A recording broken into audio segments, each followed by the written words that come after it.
Hello and welcome to Tokyo Daily on this 1st of August, but more importantly, it is day 9 of the Olympic Games in Tokyo today, a huge day of action coming up. Thank you so much for tuning in. I'm super glad to have you here, wherever you're tuning, whatever platform.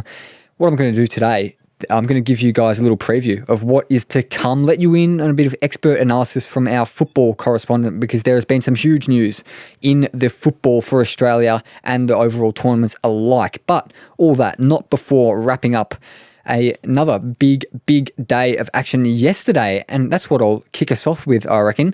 Like I said, huge day of action. Australia currently sitting at 5th in the medal tally. We've been hovering around that position basically the whole time through these games, and China, Japan, and the US top 3.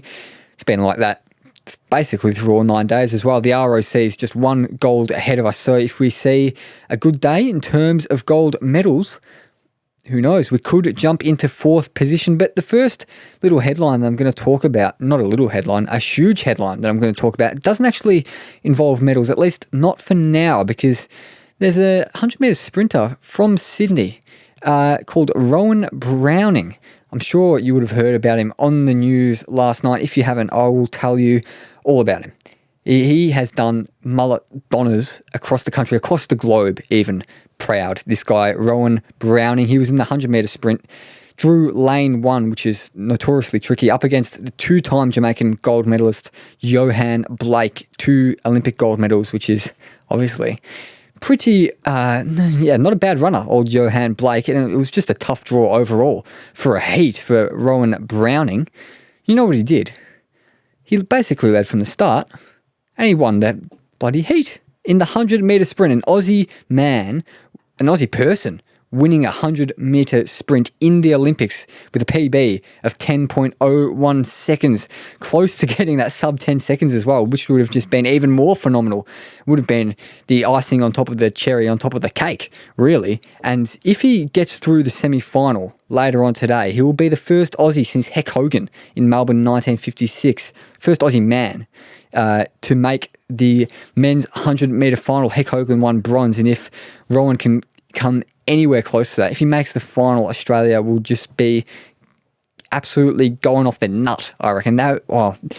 It's going to, 25 million people are going to be tuning into that final if Rowan Browning makes it. And doing my bit of research, I found out a little fun fact. His agent, James Merck, he's actually Kathy Freeman's husband. So who knows, maybe old Brownie boy was always destined to be a bloody good sprinter as soon as he got that agent. And he had a little interview after the race with Channel 7's Jason Richardson. He said it was real fighting talk. He said he's not just here to make the final, and got me excited. My heart's beating just talking about it, to be honest. But I told you there were medals yesterday. I'll start to talk about them. I won't talk about the gold one to begin with. I'll talk about one of my favourite events of the entire games so far, the mixed 4x100 metre medley in the pool. The Aussies won bronze. Kaylin McEwen, Zach Stubblety-Cook, Maddie Temple and Emma McKeon. Some cracking swimmers in there, obviously. 2 females, 2 males. First time this event has happened at an Olympic Games.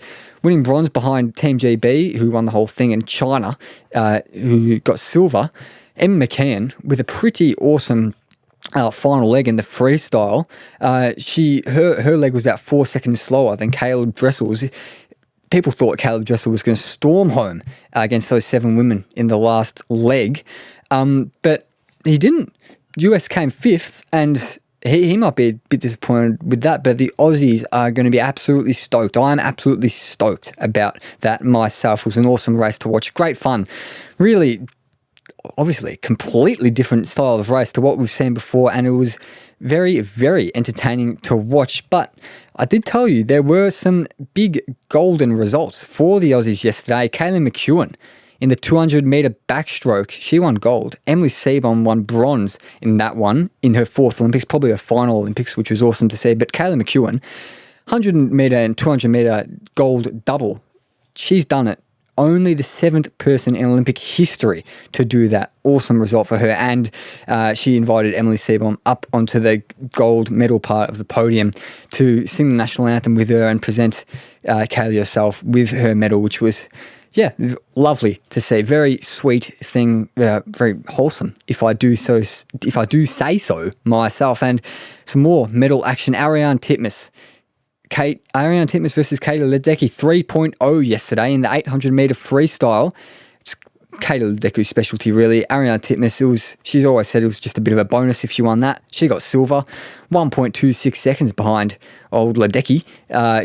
Kim Malverton, a fellow Aussie, came 6th, and Ariarne's done for the Olympics, and she should be super proud of her achievements. If you're listening, Ariarne, I'd be very, very surprised if you are, honoured if you are, but what a games for you.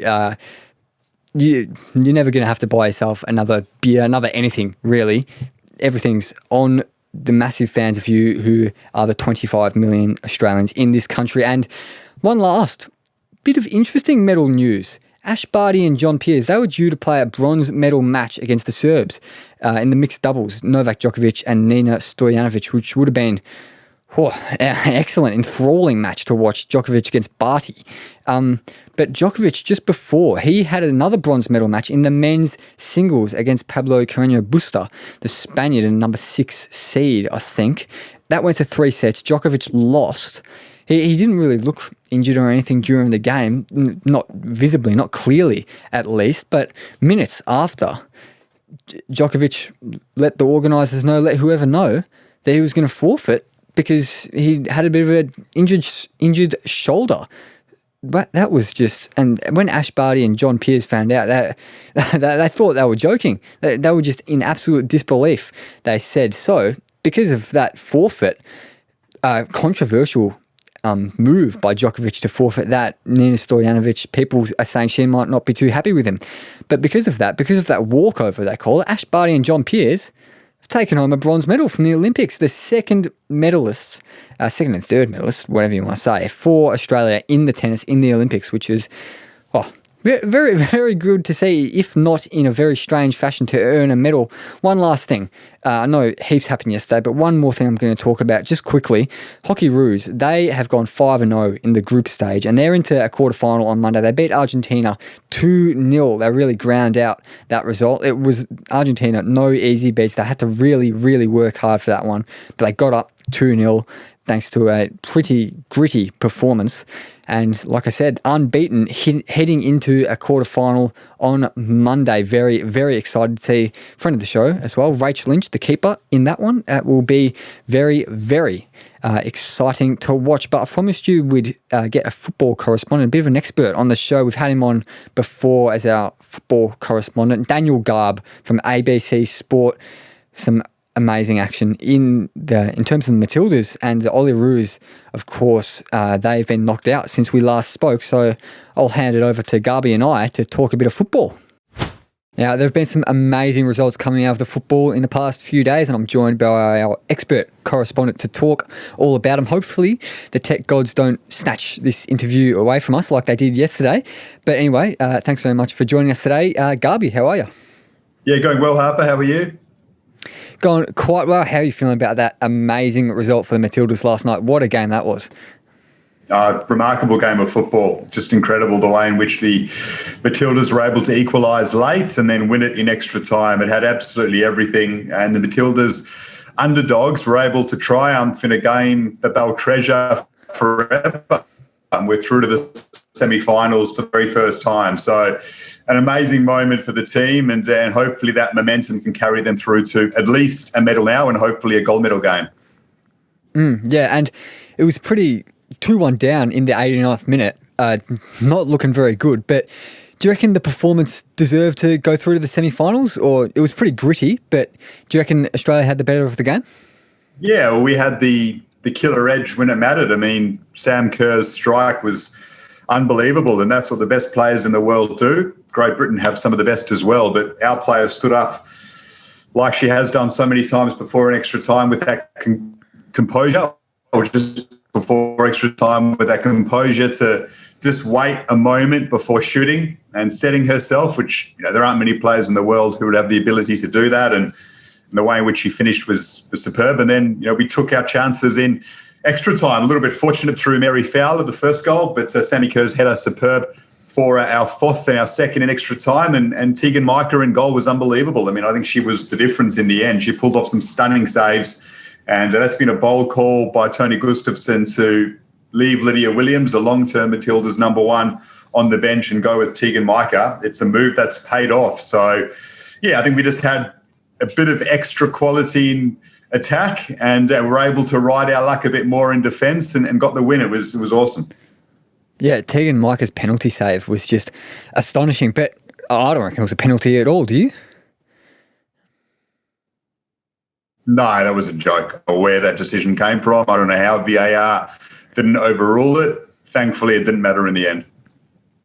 Yeah, very, very lucky that, well, not lucky, great save, and awesome to see us go down the other end and score through that Mary Fowler deflected goal. But moving on to the semi-final for the Matildas, Sweden, 9 p.m. on Monday, massive game, one of the biggest games in Matildas history, if not the biggest. What do you reckon is going to happen in that? Look, I think the Matildas have got a decent chance now. I mean, we lost 4-2 to Sweden in the group stages, but we had chances to win that game, or certainly get a result in that game. I mean, Sam Kerr puts her penalty away and it's a different scoreline. Sam Kerr is rightly awarded a penalty in the first half and it's a different scoreline. So things went against us in that match. Look, we've still got some issues at the back. That can't be clouded over. There are some defensive frailties there. I'm not sure they're so much systemic at the moment as they have been in the past. I think it's now become individual errors which are hurting the team, which is a shame. But I think they can eradicate those. I think we're getting better and better each game in terms of our defensive system and understanding it. I think Tony Gustafsson's remodeled things in a shrewd way. And going forward, we've shown that we can beat any team. I mean, that's been the hallmark of the side for a while now. They've just got to tidy things up at the back. If they do, they've got the capabilities in attack to beat Sweden. Now, Hayley Raso is playing superbly down the right. We know what Sam Kerr can do. She's getting support from Caitlin Ford. And Mary Fowler's coming off the bench and giving something too. So without a doubt, we can trouble them in attack. It's just whether we can hold out defensively, and they've got the capabilities too, but Sweden will go in favourites and they deserve that tag. Yeah, a huge game, and the winner of that is going to face off against the winner of the US versus Canada in the final. The loser plays the loser of that in the bronze medal match. But moving on to the men's side of things, Olyroos knocked out in the group stage. Some people might find that a bit surprising considering that shock result in the first game. What did you make of them? Look, I think overall it's been a promising campaign. I mean, I think people were quick to condemn the team because they had qualification in their own hands going into that game against Egypt, and the performance was underwhelming in that match. But if you look at the Olympics campaign on the whole, we weren't expected to be in the group stages until the end of 90 minutes of our third game. Argentina and Spain we thought would be gone already. So to be in that position was already a surpass of expectations. And we hadn't qualified for the Olympics in 12 years. We missed the last two games. So just to be there was already a big moment. And we saw some young players come through who really impressed. Tommy Deng and Harry Suter at the back have been fantastic. Nathaniel Atkinson at right back, Marco Tilio, Riley McGree, Daniel Arzani again showed that he's got the magic. I think we've got the makings of an improved Socceroos team for the next 10 years off the back of these Olympics. So, look, the Egypt game was poor. The Spain game, we just couldn't get the ball. I don't think you can blame them for that. The tactics against Egypt are open to criticism, the long throws and bringing centre-backs on to play at centre-forward for the last 20 minutes. Graham Arnold's got to wear all of that. But I think overall it's been an encouraging campaign. And I think there's more credit in the bank than negatives. Yeah. Do you reckon Graham Arnold, it's probably, considering the Egypt result especially, some people have been putting a bit of pressure on him job-wise. Do you reckon he should just be taking the Socceroos job and not both the Socceroos and the Olyroos? No, well, he got us to the Olympics. I don't see why people would say that. He managed to end a drought that was a painful one for Australian football. So he's had an impact on improving the next generation already. Everything at the Olympics is a bonus, really. He got us there and he was able to expose young players to top-level football and competition. So, no, that's worked out well already, the fact that he took the Olyroos job. Now it's on World Cup qualification for Qatar. I mean, he's probably sitting even par Graham Arnold, I reckon, over the last couple of years of his tenure. It's all about qualifying for Qatar. If we get to the next World Cup, well, he's done his job. He's got us to another one. If we miss out, which is certainly possible, well, then you'd imagine he'd be removed from the post and ultimately it would be deemed a failure. It's as simple as that. It's a black and white scenario. World Cup qualification is that important, but obviously we want to do it playing an exciting brand and an improving brand of football as well.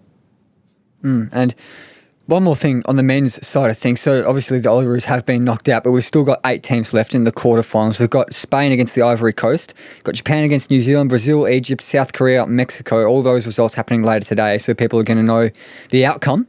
But how do you reckon that's shaping up in terms of the stronger teams, and who do you reckon is going to go far?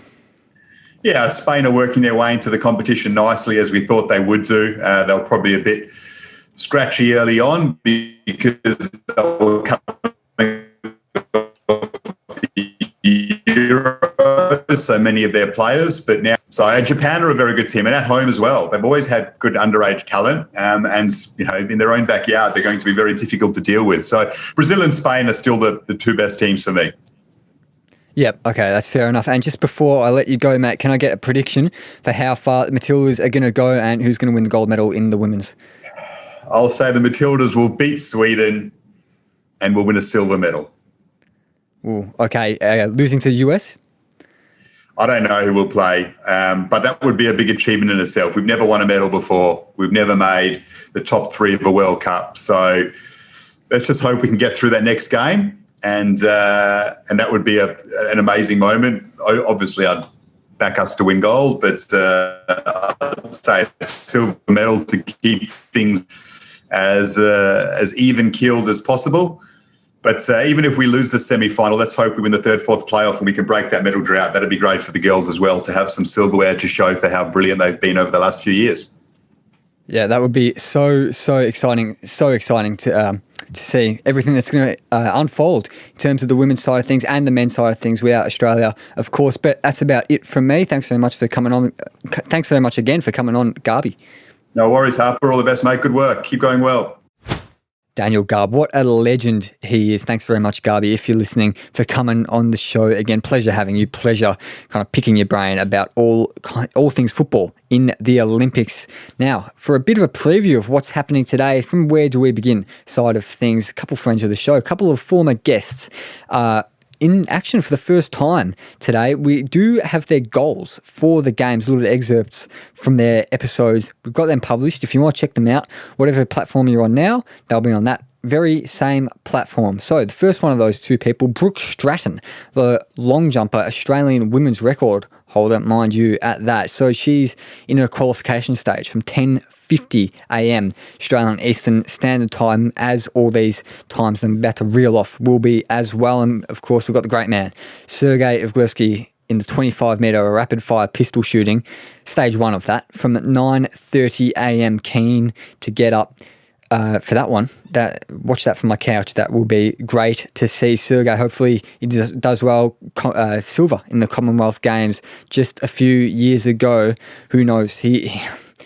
I won't tell you what his goal is because you've got to listen to the episode, but hopefully he can outdo that and do us all proud. But he's doing us proud just being there. And one other friend of the show in action, Lena Mihailovic and the Aussie Stingers, playing against South Africa at 8:50 p.m. in their final group match. They've won 2 out of their 3 games so far. South Africa, they've lost all 3. They've not only lost them, they've been absolutely trounced in all 3. So how's this for a start?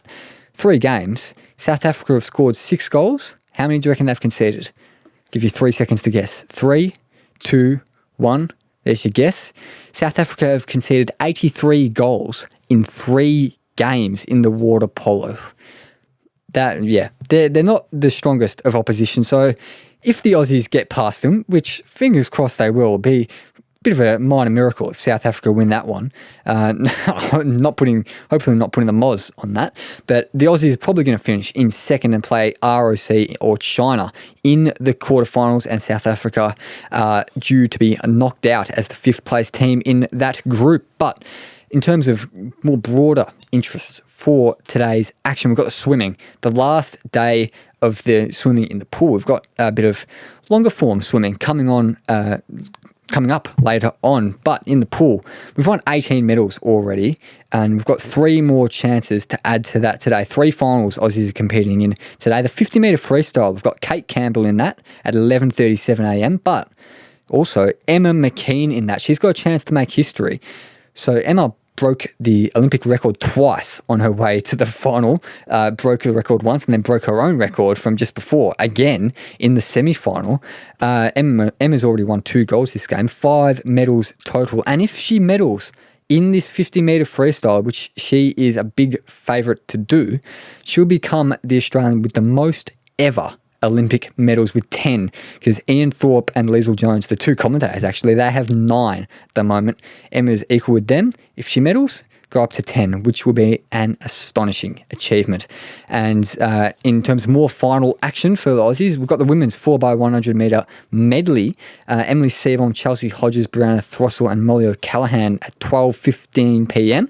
Hopefully they can do well in that one as well. And, of course, the same event for the men, the 4x100 metre medley. Mitch Larkin, Zach Stubblety, Cook, David Morgan and Kyle Chalmers. Geez, that's a good team. 12:36pm.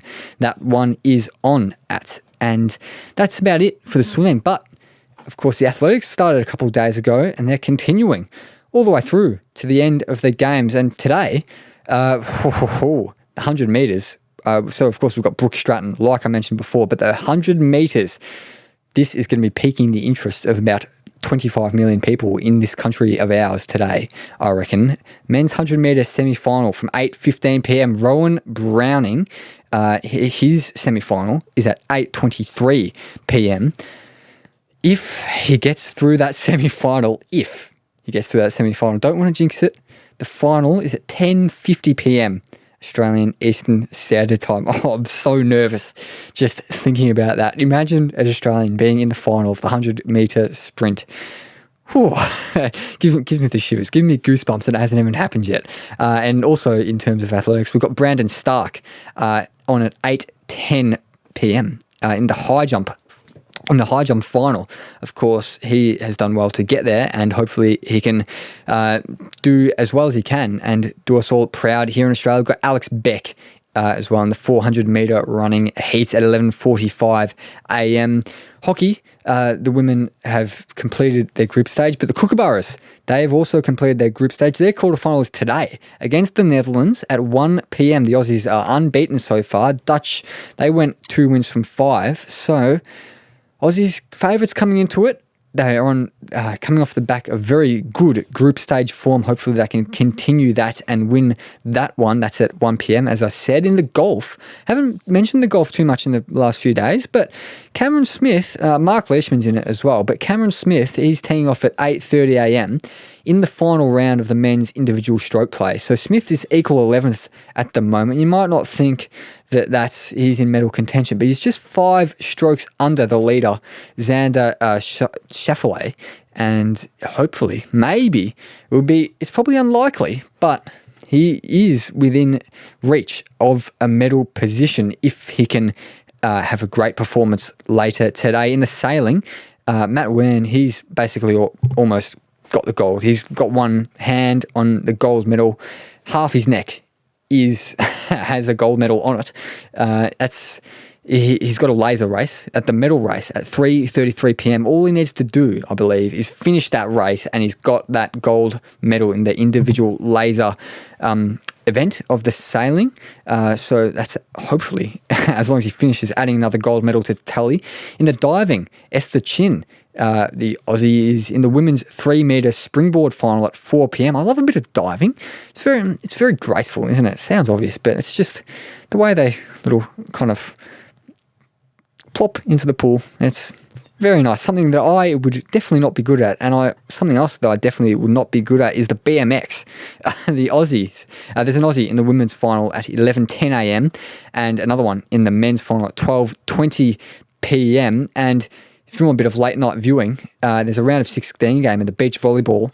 China coming up against our Aussie women at 10pm tonight. So beach volleyball is very entertaining sport, men or women. It's action-packed. It just looks like a lot of fun to play, a lot of fun to watch, very frenetic, fast-paced sport. keep your eyes out for that one at 10 p.m, the beach volleyball. But that's about it for me this morning.